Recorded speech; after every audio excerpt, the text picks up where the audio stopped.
Bienvenidos a la presentación de la semana, Riesgo y Rendimiento, de nuestra materia Finanzas Corporativas, Nociones de Administración de Capital.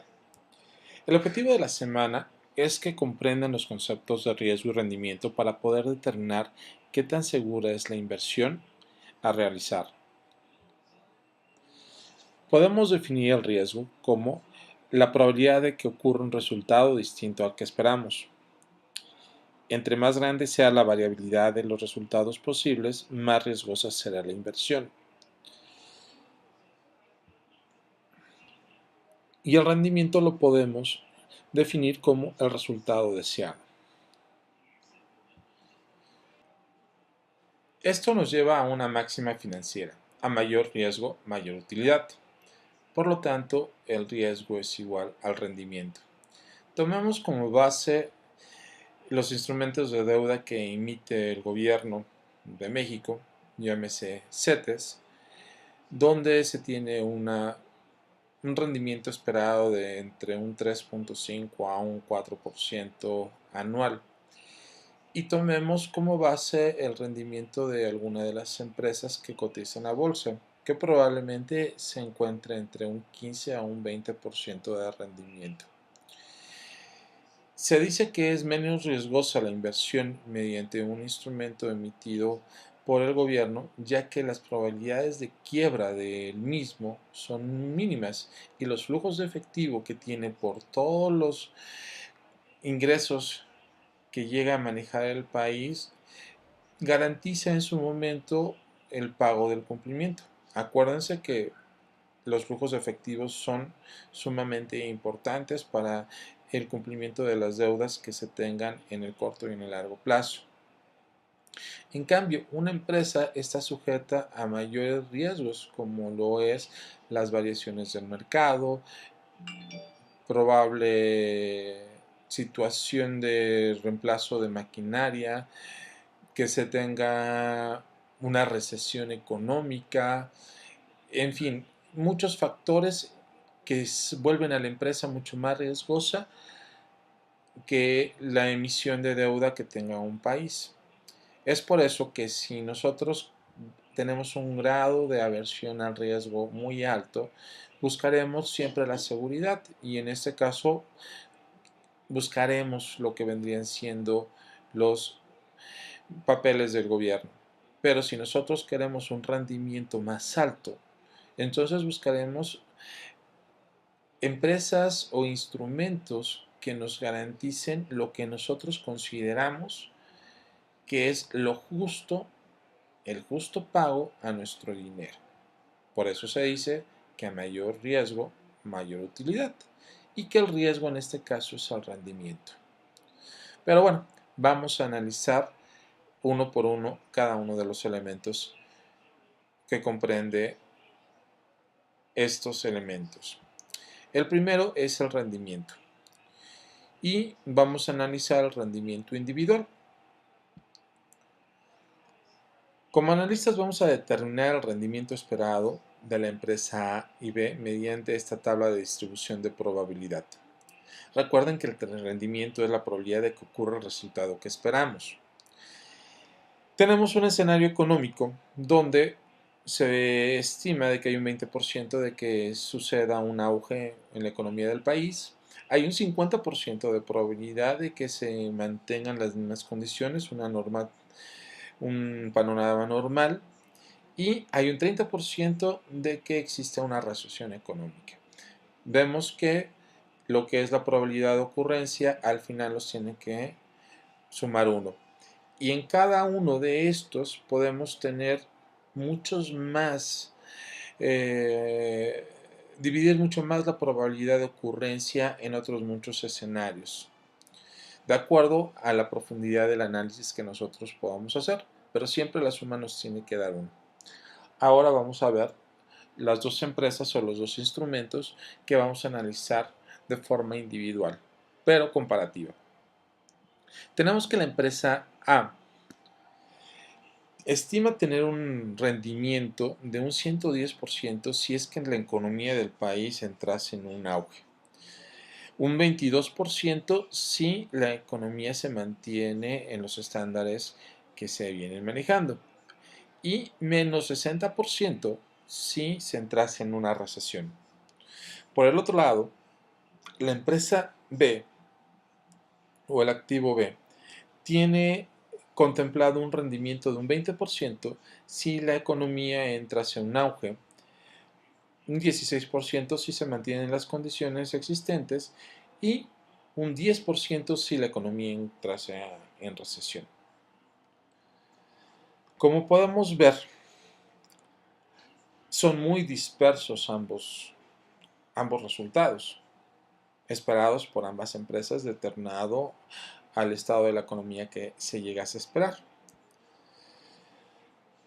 Ahora vamos a determinar el rendimiento de cada una de ellas en base al estado de la economía que vamos a analizar. Tenemos que para tener lo que viene siendo el rendimiento esperado de esta empresa o de esta acción, tenemos que calcular la media de dichos rendimientos por cada estado de la economía. Y esto lo hacemos de la siguiente forma. Vamos a multiplicar el rendimiento que espera tener la empresa, digamos en este caso en el auge, por el 20% de probabilidad de que esto ocurra. Esto nos da un resultado del 22%. En el estado de la economía normal vamos a multiplicar el 50% por el 22% de rendimiento esperado que tiene proyectado la compañía y esto nos da un 11%. Y por último, vamos a multiplicar el 30% de probabilidad de que ocurra una recesión por el rendimiento esperado de menos 60%, lo que nos da un menos 18%. Por lo tanto, la media de estos resultados que se tienen programados para la empresa nos da un 15%, que es el rendimiento esperado para el activo A. Por el otro lado, tenemos la empresa B. Repetimos la misma dinámica de la empresa A y tenemos que un rendimiento esperado del 15%. Vemos que son iguales. Aquí estamos viendo la fórmula de la cual hemos tomado en base para hacer el cálculo de la tasa de rendimiento esperada, K con casa. Y esto fue la fórmula que se utilizó para cada una de las tablas anteriores. Ahora vamos a analizar lo que es el riesgo. El riesgo se mide por la variabilidad de los resultados posibles. Entre más variables sean estos resultados, más riesgosa es la inversión. Vamos a ver lo que es el riesgo individual y como vemos en la diapositiva es desde acciones, bonos, divisas y oro o metales. Recordemos que la definición de riesgo nos habla de una variabilidad o una dispersión. Aquí vemos de que los datos, los rendimientos de A son muy dispersos en esta gráfica. Tenemos desde menos 60 hasta 110.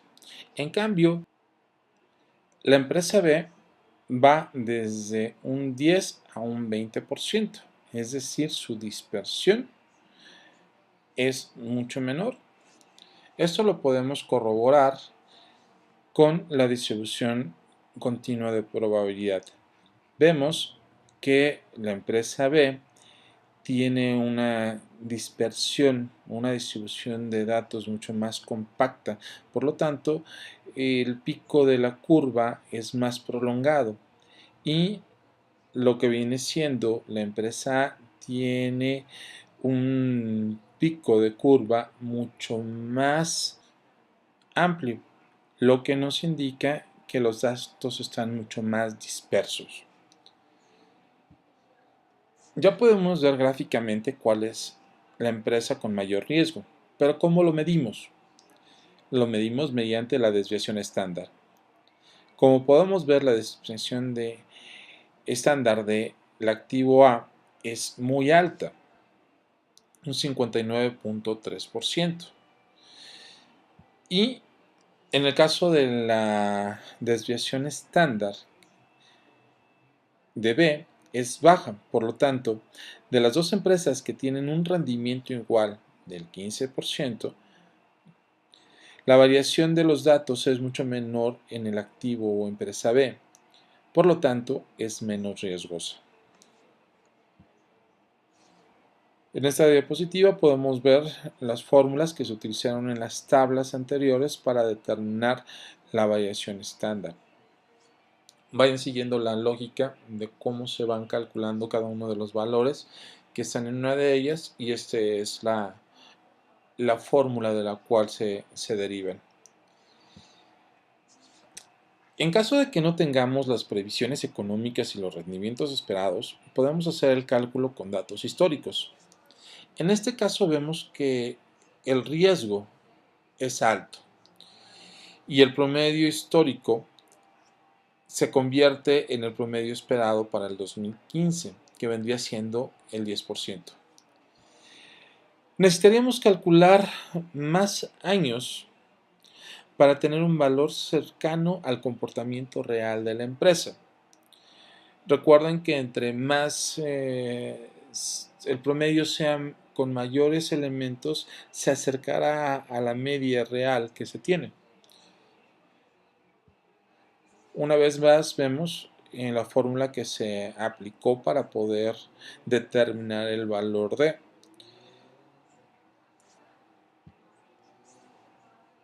Vamos al siguiente ejemplo, que es cuando tenemos rendimientos y desviaciones estándar diferentes. En este caso se integra un nuevo indicador, que es el coeficiente de variación, el cual mide el riesgo por unidad de rendimiento. En este caso podemos ver que la empresa C, aunque tiene un rendimiento mayor, su coeficiente de variación es menor al de B y el de T, es 0.21.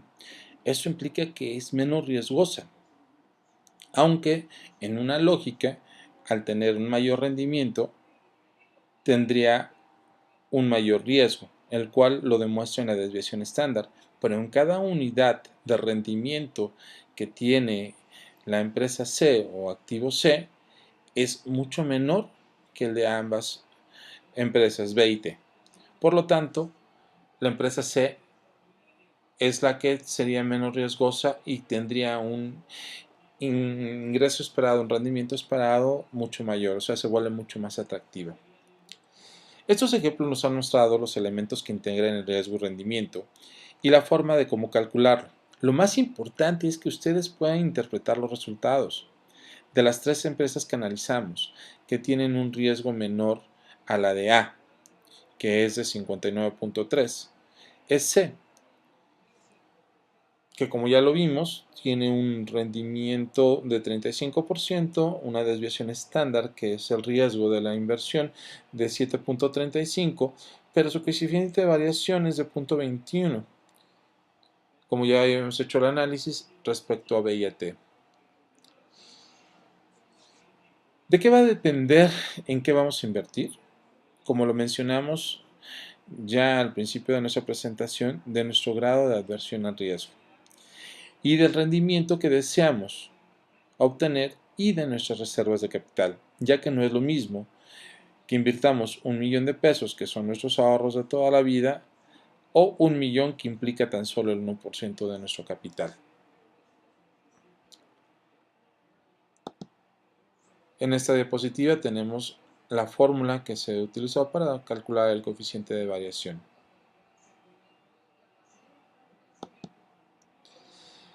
Como vimos en la sección anterior, cada empresa o instrumento tiene un riesgo inherente a sí mismo. Pero, ¿qué pasa si en lugar de invertir en un instrumento, invierto en varios? Ya sea empresas, en bonos, en divisas o en metales, o una combinación de ambos.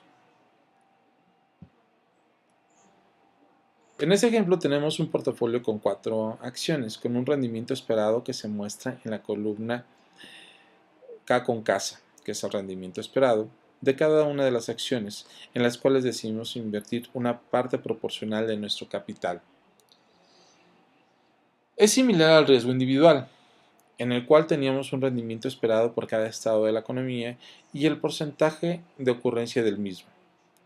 En este caso, el rendimiento esperado lo tenemos por cada acción y sustituimos el porcentaje de probabilidad de ocurrencia por el porcentaje de inversión, que viene a ser el porcentaje que yo asigno a que ocurra o que estimo que va a ocurrir. Es decir, considero en este caso que todos tienen la misma probabilidad. De este modo, al sumar el producto, como lo hicimos en el análisis de riesgo individual, obtenemos un rendimiento esperado del portafolio, que es KP con casa. En este caso, tenemos que es del 17.25%. Para calcular el riesgo, seguimos el procedimiento del riesgo individual hasta calcular la desviación estándar. Tenemos la fórmula con la cual estamos calculando el rendimiento esperado.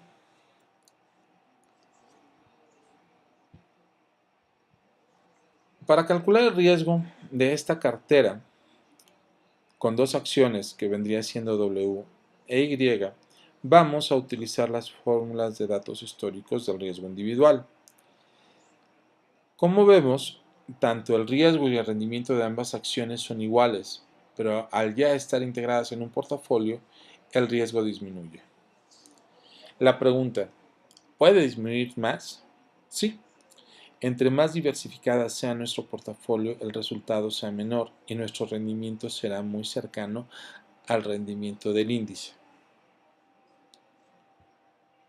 Estas son las fórmulas de datos históricos para calcular el rendimiento promedio y la desviación estándar, que viene siendo el riesgo, de la tabla anterior. Ahora, vamos a ver otro ejemplo. Independientemente que existe el riesgo de cartera, el cual se puede medir mediante la diversificación, hay otro riesgo que no se puede disminuir tan fácil, el cual es el riesgo de mercado, o beta de mercado. La beta de mercado representa el movimiento del mercado en relación a la economía, y la beta por acción representa el riesgo de cada acción en relación al desplazamiento del mercado. Es decir, si tenemos una beta de nuestra acción y o cartera igual a 1, se moverá igual que el índice. Si tenemos una beta mayor que 1, nuestra acción y o cartera tendrá un rendimiento o pérdida mayor que el índice. Y si tenemos una beta menor que 1, nuestra acción o cartera tendrá un rendimiento o pérdida menor que el índice. Por lo tanto, si la beta es alta, nuestra inversión se maximiza. Por ejemplo, si B es igual a 2, beta igual a 2, nuestra inversión ganaría o perdería el doble que las empresas que están en el índice.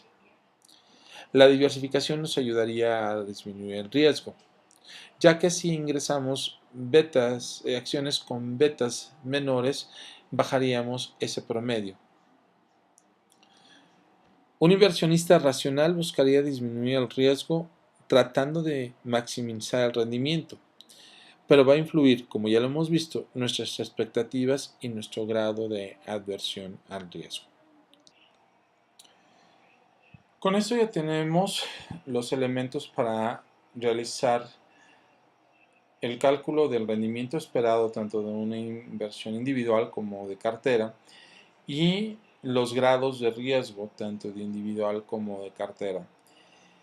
Es muy importante que ustedes asimilen estos datos para poder determinar si la inversión que vamos a realizar nos es conveniente o no.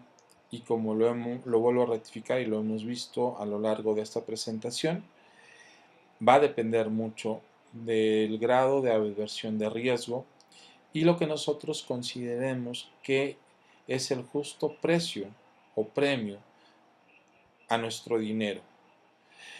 Por lo regular, siempre se maneja de la tasa libre de riesgo, que como ya lo vimos al principio, son los valores de la tesorería, en este caso el CETE, más un porcentaje que tiene que cumplir el costo de la inflación.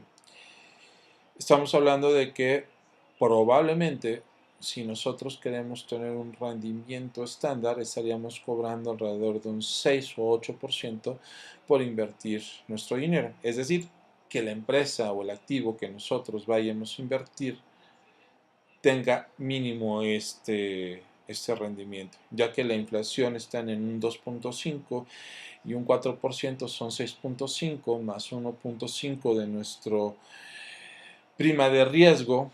Si nosotros no queremos correr tanto, que sea mínima, pero si nosotros queremos una prima de riesgo mayor, esperaríamos una tasa de interés o de rendimiento de alrededor de un 10, 12 o 15%. Eso depende mucho de cada uno de nosotros y del análisis que hagamos de los activos en los cuales vamos a invertir. Y como lo mencioné también ya anteriormente, no es lo mismo que yo invierta mis ahorros de toda la vida, lo cual voy a buscar un rendimiento superior con un mínimo riesgo, a que yo pueda estar buscando inversiones especulativas, ya que estoy arriesgando tan solo un porcentaje mínimo de mi capital. También va a inferir en este análisis qué es lo que quiero, si es una inversión a largo plazo o es una inversión especulativa.